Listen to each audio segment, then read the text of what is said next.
Today I'm going to show you how to create a beam of light coming out of the sky in Photoshop.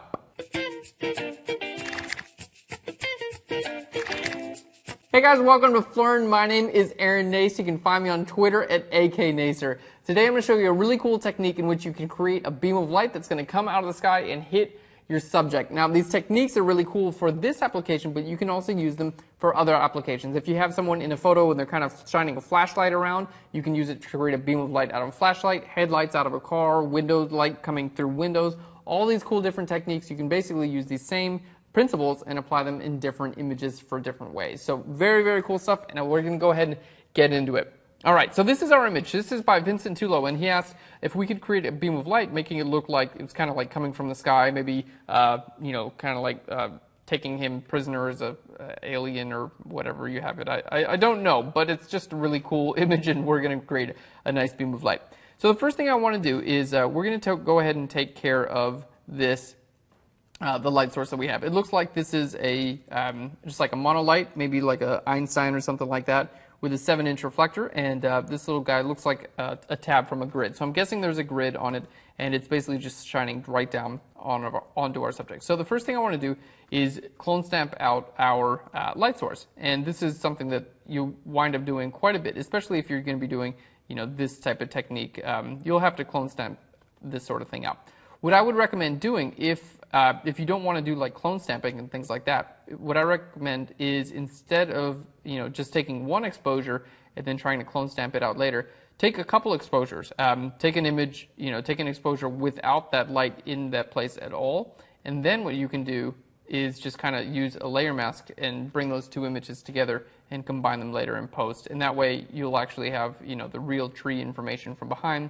You don't have to use a clone stamp. I just did a very quick job there. It's not supposed to look amazing. I'm not trying to blow your minds with my clone stamp. We're just trying to get it to where that doesn't really show up. I'm not even going to take care of the bottom there. Okay, so we've got our light source, and it's pretty much gone. Now the next thing I want to do is kind of think about like where this actual beam of light is going to come from. So let's make a new layer here, and I'm going to use my polygonal lasso tool. This is what we're going to be doing for the majority of the tutorial. Now let's make this guy visible. We can just keep in mind it's right about there, okay?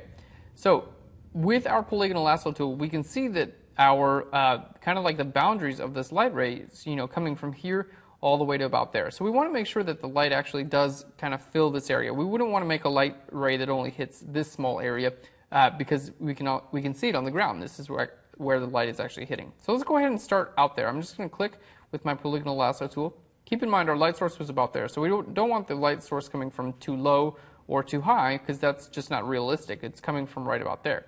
So we're just going to kind of create a source that looks something like that. Go right in this way. That's where our light source is. It's going to come around here towards the bottom and then kind of wrap around here. There we go. So this is kind of the outside of our light right now. This is like the outer perimeter. And the biggest key that I can tell you guys, whenever you're doing this sort of thing, you want to keep two things in mind. One, you want to make sure you do this in multiple layers. You don't want to try to do it in just one layer because it's never going to look good. Light has like a really interesting way it decays as it gets further from the light source, as well as there's a little bit more intensity towards the center. So you want to do a couple different layers that's just going to help you make something that's realistic. So that's the first principle. And the next principle is make sure it's like a little bit brighter towards the light source and not as light where it's actually hitting, because it doesn't have to be like a huge difference, but you just want to be sure that it's just not the same equal throughout, because light does get less intense as it travels further from the source. Okay, so here we are. This is like the outside of our light cone or whatever we want to call it. I'm going to grab a curves adjustment layer. And what it's going to do is it's going to load that selection into my adjustment layer. So we're going to click here right in the middle and just kind of like bring this up right to about there. We'll get this pretty bright. There we go. We can always change these things later. So it's not really a big deal if you don't get this exactly correct. You can always change this later.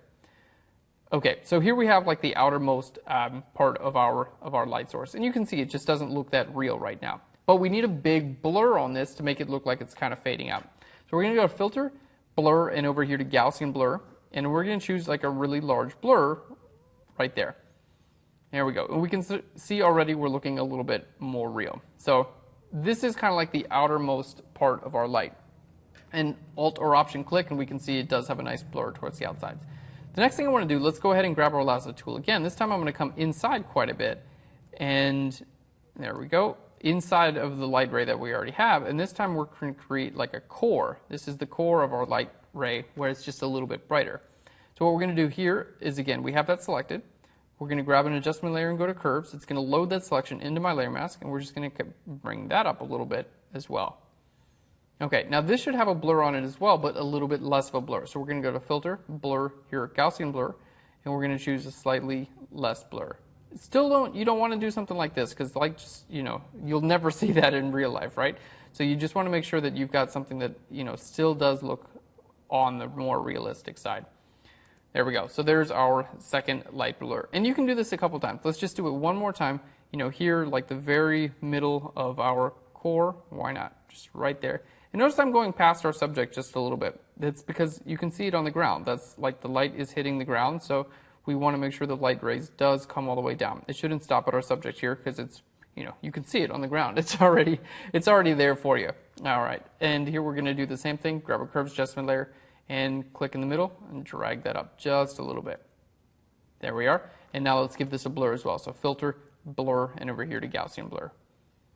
All right. And we can choose a blur that's just going to make sense right here in the center. There we go.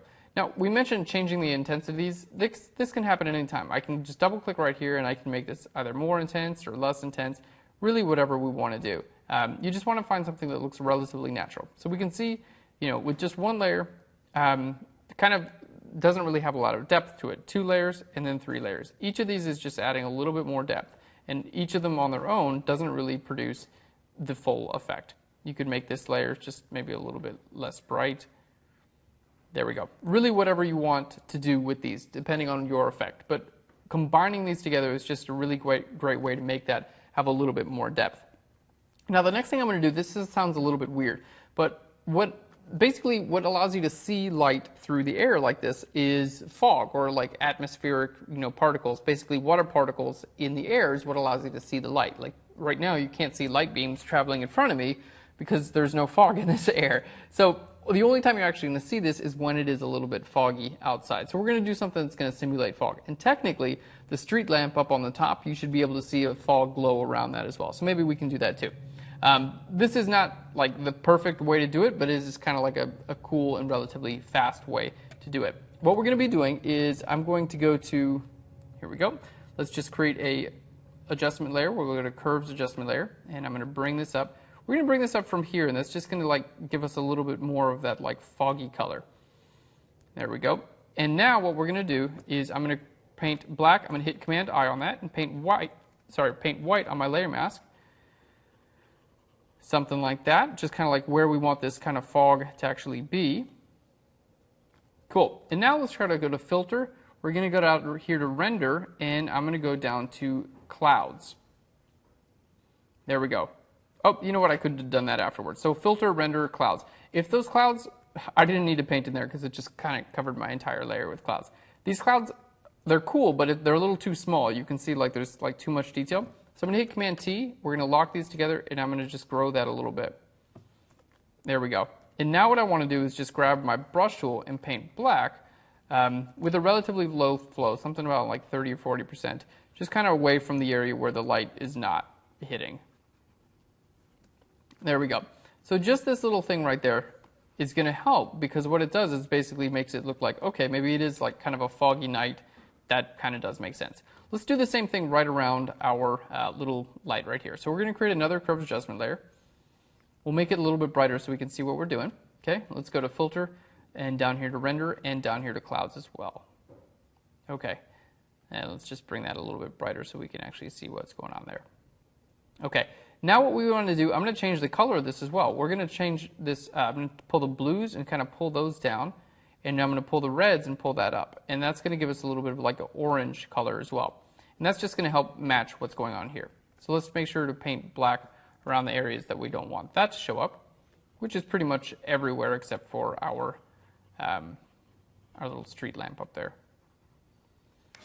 All right, and there we can see we got a little bit of like, cloud and things like that going on next to our street lamp.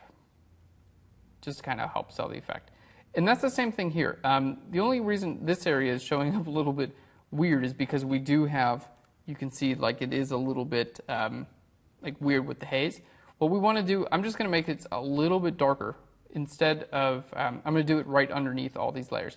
We're going to make a new layer, and I'm going to paint with black right over here on top of this. There we go. This should help.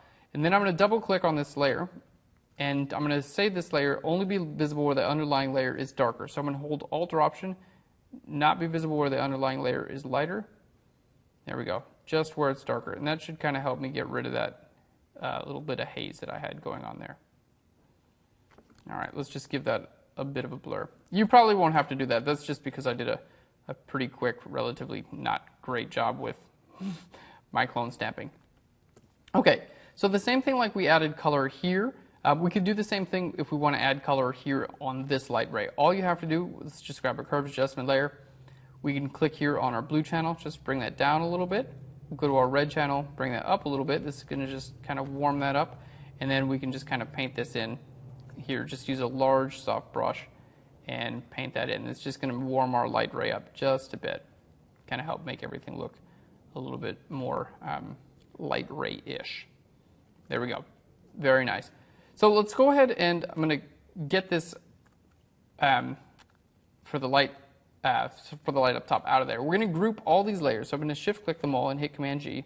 Sorry, except for the one with the street lamp. So this is basically my entire light ray. Now what I want to do is just give it a slight little bit of a gradient to make it look like it's more visible up at the top and less visible down to the bottom. So I'm going to duplicate this. So now we have like a lot of light. We're going to put a layer mask on there. I'm going to hit Command I on that layer mask. And now we're going to grab our gradient tool, G for the gradient tool. We're going to click on our foreground transparent gradient, and I'm going to choose white as my foreground color. And now I'm going to click right up here and kind of drag down there. And that's just going to make it look, it's going to change my layer mask so it's more visible up at the top. So we have a visible down to not visible. And that's on the duplicate, which is just showing like, okay, maybe it's brighter up there. And if we want it to be not as bright down here, we put a layer mask on that. Same gradient, just switch your color to black by hitting X, and we'll go from the bottom left up there. And that's just going to make this, that's going to make this not as visible. Shift click there, not as visible on the bottom. All right, maybe we'll come down in opacity with that just a little bit. All right, so basically that's how we create our light blue. Realistically, we'd have this in there, but I'm just going to make this invisible so it doesn't kind of get in the way. But there's a couple of things we wanted to keep in mind here. First, do it in a couple of different layers. This like clouds really does help out make that effect quite a bit more real. And if you do need to add color, make sure you do that there at the end because it's going to color everything that's underneath it. So pretty cool. We have our before. Let's just look at our before with no light ray and our after. Now you guys can get busy creating amazing light rays. Let's go ahead and group those. There's one last thing I want to do. I want to click on this and I'm going to go to Filter. We're going to go to Render and I'm going to go to, sorry, I hit Difference Clouds, but I wanted to hit regular clouds. Let's hit Filter, Render, and we're going to go to Clouds again. There we go. And now it's loaded the clouds here on this layer mask. And what we want to do, I'm just going to paint white on here, right here in the middle. And this is just going to give the entire light beam a little bit of texture.